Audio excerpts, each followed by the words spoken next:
My name is Mara Calloway. I'm 29 years old, and the afternoon my family voted me out of my grandmother's house, like I was something to be scraped off a shoe.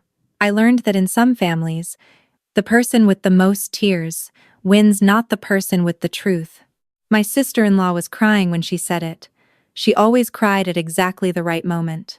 She stood in my grandmother's living room, surrounded by my brother, my aunt, and my two cousins, dabbing at her eyes with a folded tissue, and told everyone that I had been stealing from Grandma Eloise's estate for over a year, that I had manipulated an elderly woman in her final months, that I had used my position as the family member closest to her to redirect funds that were meant for everyone.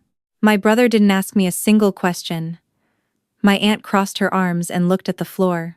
My cousins went quiet in the way people do when they've already decided and just need the scene to finish. I said, "That's not true." My sister-in-law sobbed harder. My brother said, "Mara, just leave." So I left. I drove 40 minutes back to my apartment in Asheville, sat on my kitchen floor with my back against the cabinet, and stared at the wall until the light changed. I worked as a paralegal at a small firm that handled estate and probate cases. The ugly irony was not lost on me. I spent my days helping families navigate exactly this kind of dispute: accusations, missing documents, emotional manipulation, contested wills, and I had just been on the receiving end of all of it, without a single person asking for proof. The thing about my sister-in-law is that she had always been strategic. Her name was Diane, and she had married my brother Kyle when I was 23. She was polished in the way that required effort, the kind of woman who sent thank you notes within 48 hours, and remembered every birthday not because she was warm, but because she understood that social currency compounds over time. She had spent 6 years building herself into the center of my family's life, organizing holidays, coordinating Grandma Eloise's doctor appointments after my grandfather died, inserting herself into every decision until people forgot that her opinion hadn't always been the one that mattered most. Grandma Eloise had passed 8 weeks earlier. She was 81, sharp until nearly the end, and she had loved me in the uncomplicated way that grandmothers sometimes manage when everyone else is too complicated to love you simply. I had visited her every week for the last 2 years of her life. I brought her books. I took her to her cardiologist appointments when Diane was busy and Kyle was traveling for work. I sat with her on her porch in the evenings and let her tell me the same story about my grandfather proposing in a parking lot 3 separate times because she loved the way it ended. I was not stealing from her. I had never stolen anything from anyone. But by the time I reached my apartment that night, my phone had 4 missed calls from my aunt and a text from Kyle that said, "We'll talk when you're ready to be honest."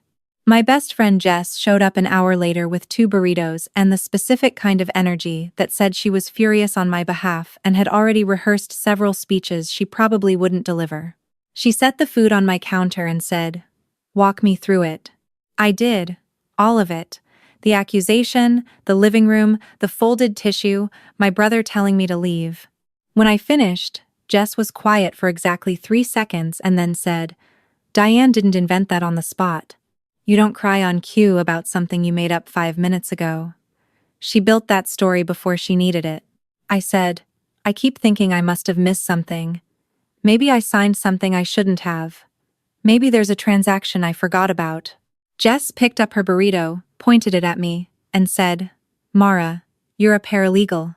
You know better than almost anyone how this works. Stop trying to find a version of this where you're partially guilty just because it would be easier to understand." She was right, and I hated that she was right, because it meant the alternative was worse. The next morning, I went to work and did the one thing I knew how to do when I needed to think clearly. I made a list. Every financial interaction I had ever had with my grandmother, every errand, every appointment, every check she had written in my presence, every time I had touched anything related to her accounts. Grandma Eloise had given me a key to her house 18 months before she died.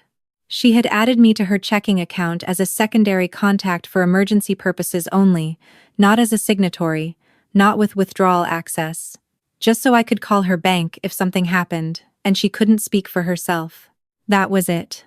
That was the entire extent of my financial involvement in her life. I called her estate attorney's office that afternoon, a man named Gerald Park, who had handled her affairs for over a decade, and who had also, as it happened, been a client of our firm once in a property dispute. I explained the situation carefully. I told him there were accusations circulating within the family, and I wanted to understand whether there was any documentation suggesting I had accessed or redirected funds from Grandma Eloise's estate accounts. He was quiet for a moment, then said, "Miss Calloway, I'm not aware of any irregularities tied to you. But given what you're describing, I'd suggest you put that question in writing so I have documentation of your inquiry." I thanked him and sent the email before I left the office. That evening I called Kyle. He picked up on the fourth ring, which told me he had debated whether to answer. I said, "I need to know specifically what Diane told you." He said, "She has bank records, Mara." "What bank records?" A pause. "Transfers. From Grandma's account to an account she said is yours." My stomach tightened. "Kyle, I don't have access to Grandma's account. I was listed as an emergency contact. That's not the same thing as being a signatory." Diane showed me documents. "What documents?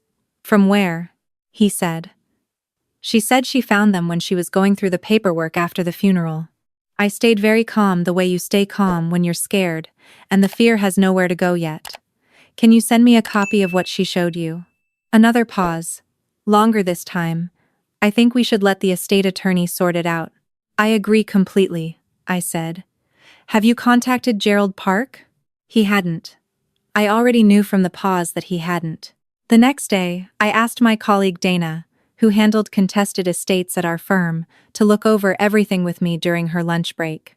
She spread my documents across the conference table and studied them the way she studied everything methodically, without emotion, making small sounds that could mean anything. "Finally," she said, "the emergency contact designation you described would not give you transactional access. Banks are very specific about that distinction. If there are transfers happening from your grandmother's account, they either came from someone with actual signatory authority, or they were initiated through the online portal by someone who had login credentials." I said, "Diane handled Grandma's online accounts. She set up the portal for her about 3 years ago when Grandma's vision got worse." Dana looked at me over her reading glasses for a long moment. "Then whoever initiated those transfers did it from inside that portal." I sat with that for a while. The problem was I had no proof. I had logic, I had the absence of my name on any real documentation, and I had the fact that Diane was the one with actual account access. But Diane had 6 years of goodwill built up with my family and a talent for producing paperwork at exactly the right moment. I needed something she couldn't cry her way out of. I reached out to my aunt the following week. Her name was Patrice, and she was my grandmother's younger sister, which made her technically my great-aunt, though we'd called her Aunt Patrice since I was a child. She was 73, sharp, deeply suspicious of everyone, including herself, and she had been in that living room with her arms crossed when Diane made her accusation. She didn't invite me over exactly. She said, "If you're coming to explain yourself, don't bother. If you're coming because you think something's wrong, that's different." I came because I thought something was wrong.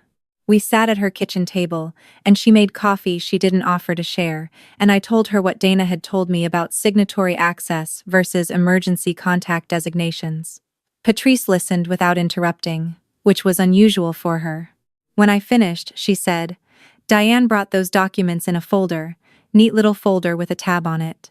People who find things don't put tabs on them. People who build things put tabs on them." My pulse jumped. "Did you ask her where they came from?" I asked her what institution they were from. Patrice set down her coffee cup. She said Grandma's primary bank. Then she corrected herself and said the secondary account. Then she said it didn't matter which account, because transfers are transfers. That was a crack. Small, but real. Patrice also gave me a name. A woman named Beverly Oakes, who had worked at Grandma Eloise's bank branch for 11 years, who had handled her accounts personally, and who had been at Grandma Eloise's 81st birthday party, because Grandma had insisted she was a friend and not just a banker. I texted Jess that night to tell her what Patrice had said. Jess wrote back, "Tabbed folders. She rehearsed this before the funeral was even over. Then, also Patrice sounds terrifying and I love her. I didn't sleep well that week. I kept running through everything in circles and ending up in the same place I knew I hadn't done anything wrong. But knowing and proving are two completely different languages, and Diane was fluent in the second one, and I was still conjugating the first. One afternoon, I almost talked myself out of the whole thing. I was eating lunch alone in the break room, and I thought, you could just let them believe it. You could move somewhere new. You could let Diane have whatever she's angling for, and just stop participating. Let them build their small, managed world without you in it. Then Jess called to tell me she'd found a parking spot directly in front of a restaurant we'd been trying to get into for 3 months, and the sheer normal joy in her voice reminded me that I had a life that was worth defending. Beverly Oaks agreed to meet me at a coffee shop near the bank. She was 60, practical, the kind of woman who said exactly what she meant and nothing she didn't. She arrived before me, which told me she'd thought about whether to come and decided quickly. She said, I want to be careful about what I share. But I can tell you what I know as a matter of fact, not speculation. I said that was exactly what I needed. She told me that Grandma Eloise had 2 accounts at that branch, a checking account and a small savings account she'd had since 1987. The emergency contact designation in my name was on the checking account only, and it carried no transactional authority, exactly as I'd said. The savings account, the one that had been quietly accumulating for 37 years, and that most of the family hadn't known was particularly significant, had one authorized signatory added 18 months ago. It was not me. I asked her who it was. She said she couldn't tell me that directly, but she could confirm it was not a blood relative of Grandma Eloise, and that it had been added through the online portal using the account holder's login. She slid a business card across the table. If the estate attorney contacts us formally through proper channels, we can provide documentation. I reached back out to Gerald Park that evening. He had by then been contacted by Kyle, who had apparently decided to let the estate process handle things. I explained what Beverly had told me, and asked whether, in the course of his own estate documentation, he had records of the savings account signatories. He said he would look into it. 3 days passed. I functioned like a normal person during them. I went to work. I filed documents. I explained probate procedure to clients who were going through their own versions of what I was going through, and I thought about the specific, grinding unfairness of having to prove a negative. On the 4th day, I was at my desk when my personal email notification lit up. The sender was the estate attorney's office. The subject line read, FWED, Account Documentation, Eloise Mildred, Callaway Estate Correction of Secondary Contact. I opened it slowly. Gerald Park had apparently set up a shared administrative email for the estate process, which had been linked to multiple contacts including family representatives. The original email he was forwarding had been sent to that shared estate address in error. It was an automated notice from the bank, confirming the removal of an unauthorized signatory addition and attaching the corrected account. History. The attachment was 14 pages. I read it once. Then I read the relevant section again. The savings account. 18 months of transaction history. Small transfers. Regular intervals. Never large enough to trigger an automatic review. Totaling, over 18 months, just over $42,000. The authorized signatory who had been added, and whose addition had now been flagged and reversed by the bank's compliance review, Diane Callaway. Her name, not mine, hers. I sat very still at my desk for a long time. Then I texted Jess 3 words. I have everything. She called before I finished putting my phone down. I read her the relevant pages while she stayed completely silent, which was so unlike her that it was almost loud. When I finished, she said, she spent 18 months taking money from an 81-year-old woman and then stood in that living room and cried. Yes. In a folder with a tab on it. Yes. She exhaled. What do you want to do? I had thought about this. There were 2 options. Forward everything immediately or confront Diane first. I chose to confront her first for the same reason you check your math before handing in the exam, not because you doubt the answer, but because you want to be certain down to the decimal point before you let the answer be permanent. I drove to my brother's house on a Tuesday evening. Diane answered the door in yoga clothes with her hair in a low ponytail, the portrait of a woman at ease in her own life. She looked at me the way people look at something they expected to go away on its own. Mara. Not a greeting. A notation. I stepped inside before she could decide whether to let me. I need to show you something. Kyle came into the entryway from the kitchen. He looked surprised and then uncomfortable, and then resigned, which was the order his emotions usually arrived in. I held up my phone with the bank documentation open. The savings account. 18 months. $42,000. Your name as the authorized signatory. Diane's face did something very small and very fast. A flicker behind the eyes. The actress missing a cue. Where did you get that? She said. From the estate documentation process you apparently didn't think I'd have access to. She turned to look at Kyle. The turn was deliberate, redirecting the scene toward the audience who could still be managed. Kyle said, slowly, Diane? She's twisting it, Diane said. Her voice had shifted. Not crying now. Harder. Grandma Eloise asked me to manage that account. She was confused at the end. She asked me to handle things. She asked you, I said, to make regular transfers to an account in your name. I was managing her expenses. Gerald Park's estate records don't reflect any authorized management arrangement. The bank's compliance review flagged the signatory addition as irregular and reversed it. The room went quiet in a way. Rooms only go quiet when the performance has finally run out of script. Kyle was staring at his wife. I had never seen him look at her like that before. Not with anger, not yet, but with the specific expression of a person recalculating everything at once. I looked at Diane and asked her the only question that mattered. Why did you blame me? She met my eyes, and I saw the calculation happen in real time. She was deciding whether there was still a version of this she could sell. And then, when she realized there wasn't, she said the thing that took the last of my sympathy and made it ash. Because you were convenient. 4 words. No hesitation, no shame, no recognition that there was anything wrong with the sentence. My life, my relationship with my family, my grandmother's trust in me, 8 weeks of being treated like a thief, had been acceptable collateral because I was close enough to the story to be useful and not important enough to fight for. I left without saying another word. By the time I reached my car, my phone was already ringing. Kyle. I didn't answer.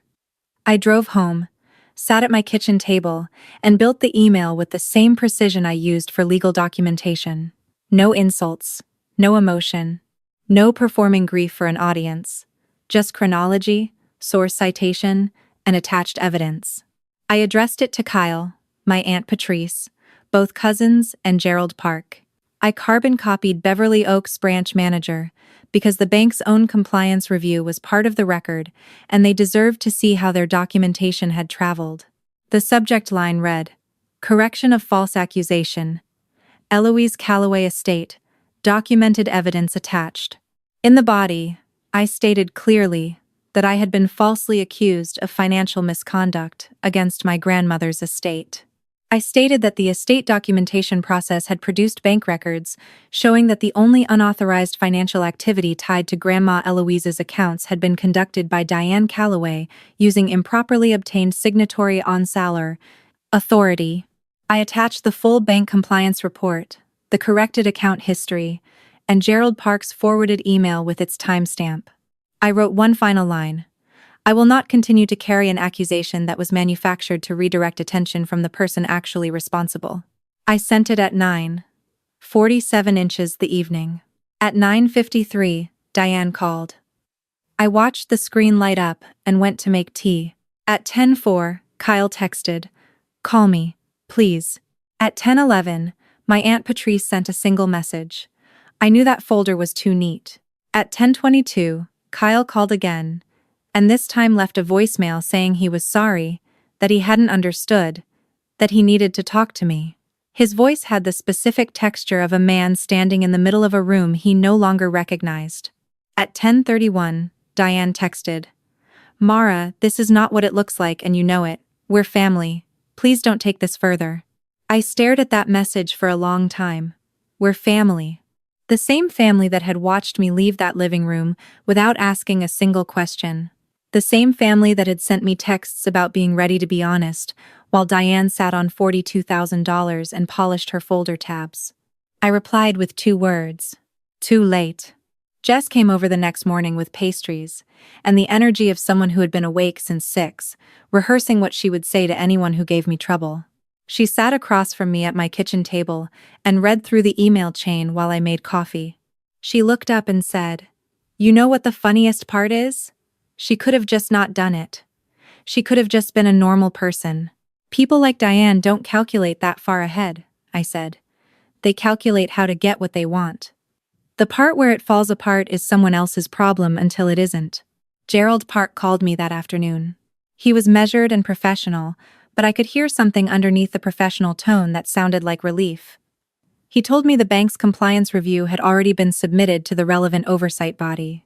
He told me that the estate would need to be formally recalculated to account for the unauthorized withdrawals. He told me that my grandmother's actual intentions, as documented in her will, had left the savings account equally divided among her grandchildren, of which I was one. He paused, then said, "For what it's worth, your grandmother spoke well of you. In our last meeting, about 3 months before she passed, she mentioned specifically that you were the one who made sure she made her appointments." I didn't cry in that moment. I waited until I was off the phone, and then I sat very still for a while and let myself feel the full weight of what Grandma Eloise had been to me, what she had trusted me with, and what Diane had tried to take from both of us at once. My Aunt Patrice came to my apartment 2 days later. She didn't call first. She knocked on my door at 11 in the morning with a tin of the butter cookies she'd been making since I was a child, and the expression of a woman who had been wrong and knew it and wasn't going to dress it up. She sat down and said, "I should have asked more questions in that room." "Yes," I said. I let myself get swept up in the crying. "Yes." She looked at me steadily. "You were the most present person in that woman's last 2 years. Everyone knew that. I let someone exploit it because the alternative was uncomfortable. It was the most honest thing anyone in my family had said to me in 2 months.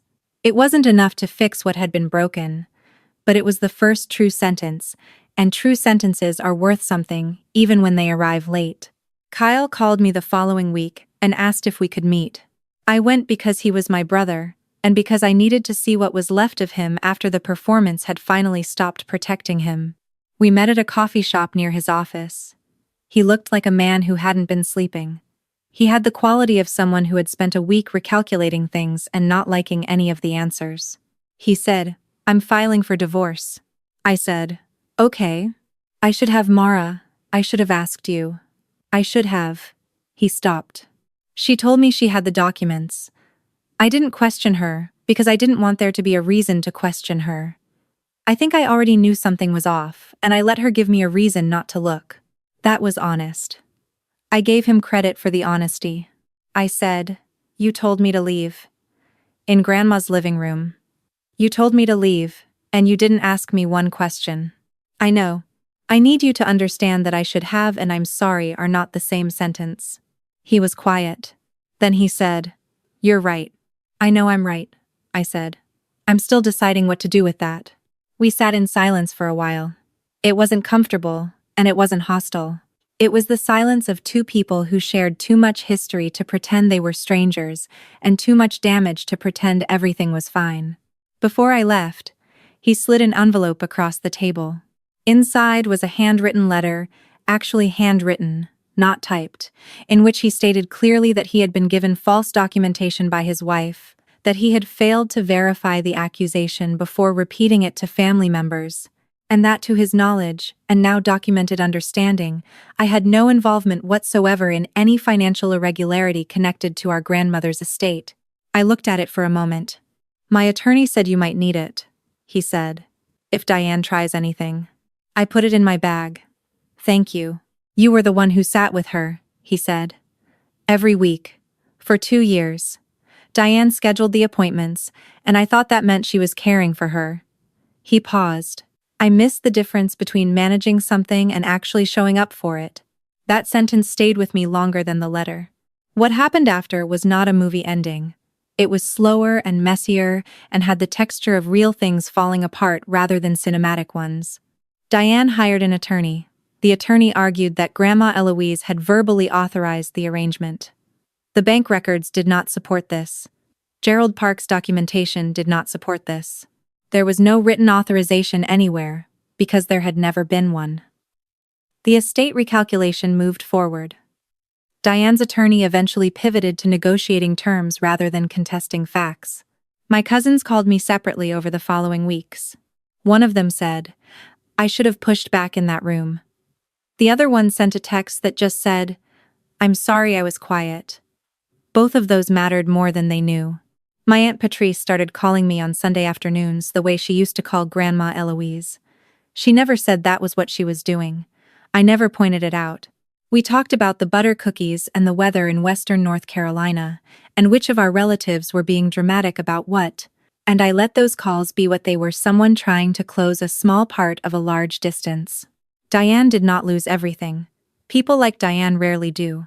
She lost the marriage. She lost the social standing she had built around being the most capable person in my family's orbit, and she lost the $42,000 and then some when the estate was corrected. She moved to Charlotte to be near her own family, and my cousin reported that she had already attached herself to a new set of people who didn't know the relevant history. I stayed in Asheville. I kept my job. I started sleeping through the night again somewhere around week 3, and by week 5, the anger had settled into something quieter and more permanent, not bitterness, but the kind of clarity that comes from having been tested against your own character and not completely hated what you found. Jess helped me rearrange my apartment one Saturday afternoon because she said the layout had been depressing her for months, and she had been biting her tongue about it as a personal growth exercise that had clearly run its course. We moved the couch to face the windows and put a plant on the windowsill that she insisted I was capable of keeping alive, and I was not at all certain she was right. Looking at the room afterward, she said, "You know what I keep thinking about?" "What?" Diane had the access. Diane had the portal password. Diane was the one actually moving money for 18 months, and her move was to point at you. Jess shook her head. "That's not just greed. That's a specific kind of calculation that assumes you're the least likely to fight back." I thought about that. "She miscalculated," I said. "Completely." Jess sat on the newly positioned couch and looked satisfied with the view. People who operate the way she operates are usually good at reading rooms. What she misread was the file cabinet. She meant the documents, the paper trail, the thing that doesn't care how convincingly you cry. And she was right. Though I thought there was something else too.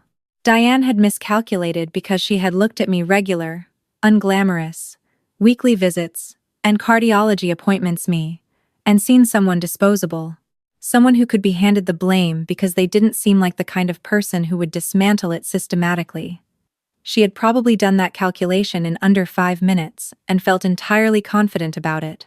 What she hadn't accounted for was that I had spent 6 years learning exactly how estates work and exactly what documents mean, and exactly how to find the crack in an argument that seems airtight until you know where to press. She didn't lose because I was powerful. She lost because she was careless and I was patient.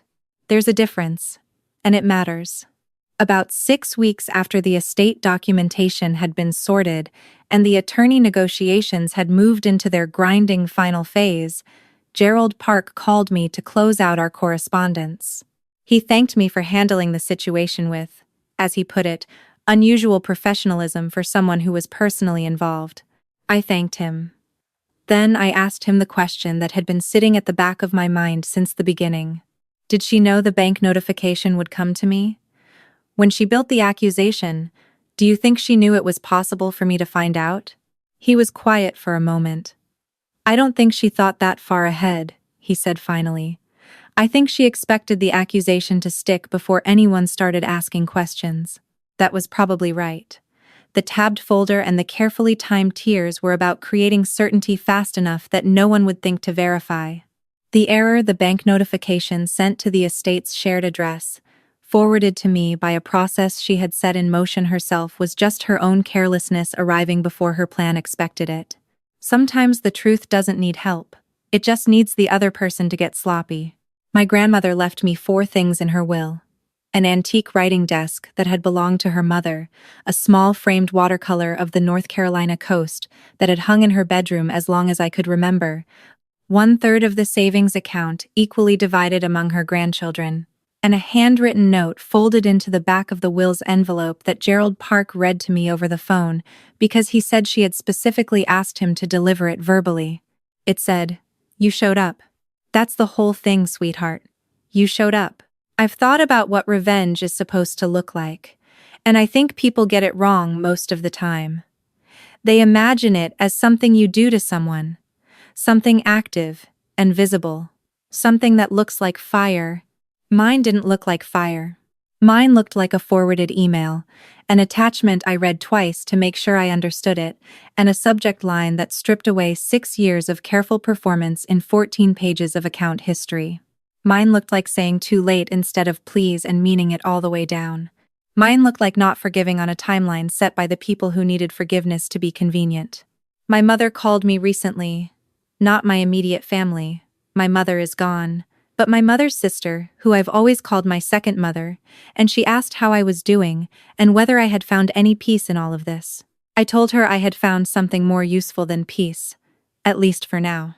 I had found the difference between a family that shows up when it's easy and a family that shows up when it costs something. Grandma Eloise knew that difference. She said it in 4 words, in a note she left before she died. I keep them with me. I don't need more than that. And here's what I want to leave you with, because I think about this more than I expected to. When the people who are supposed to know you best choose the most convenient story over the true one, is that a failure of love? Or is it evidence that the love was always conditional on you not being inconvenient?